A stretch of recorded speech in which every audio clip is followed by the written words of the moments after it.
ស្វែងយល់ពីបញ្ហាផ្សិតទ្វារមាស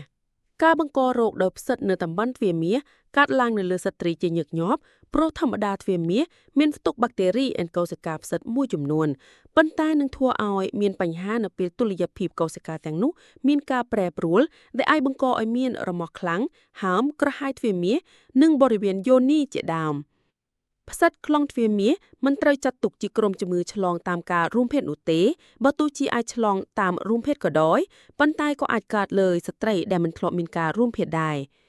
នៅពេលអ្នកចាប់ផ្ដើមមានសកម្មភាពផ្លូវភេទអ្នកប្រឈមហានិភ័យនៃការឆ្លងមេរោគផ្សិតខ្លងទ្វារមាសហើយការឆ្លងមេរោគផ្សិតនេះមិនមែនតែនៅលើប្រដាប់ភេទប៉ុណ្ណោះទេវាក៏អាចឆ្លងនៅពេលដែលអ្នកមានទំនាក់ទំនងផ្លូវភេទរវាងមាត់និងតំបន់ប្រដាប់បន្តពូជបានផងដែរបើអ្នកធ្លាប់មានការបង្ករោគដោយមេរោគផ្សិតម្ដងរួចអ្នកនឹងប្រឈមការបង្ករោគជាច្រើនផ្សេងទៀតទោះយ៉ាងណាវាមិនមែនជារឿងដែលគួរឲ្យបារម្ភខ្លាំងនោះទេជំងឺផ្សិតក្នុងទ្វារមាសអាចព្យាបាលបានដោយឱសថប៉ុន្តែការឆ្លងមេរោគផ្សិតដែលកើតឡើង4ដងឬច្រើនជាងនេះក្នុងមួយឆ្នាំអាចត្រូវការការព្យាបាលរយៈពេលយូរនិងត្រូវមានវិធានការป้องกันអ្នកអាចកត់សម្គាល់ថាអ្នកមានជំងឺផ្សិតក្នុងទ្វារមាសបានដោយត្រូវចាប់អារម្មណ៍នៅរោគសញ្ញាមួយចំនួនរោគសញ្ញានៃការឆ្លងមេរោគផ្សិតអាចមានចាប់ពីកម្រិតស្រាលទៅមធ្យមរោគសញ្ញាទាំងនោះរួមមាន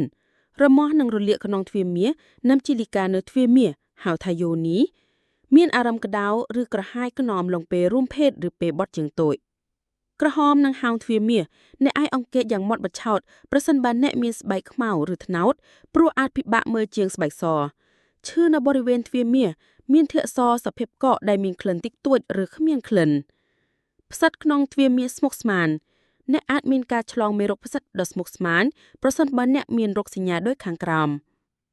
ឡាងក្រហមច្រើនហើមរមាស់ធ្លាក់សប្រាក់ឬដំបងក្នុងទ្វារមាស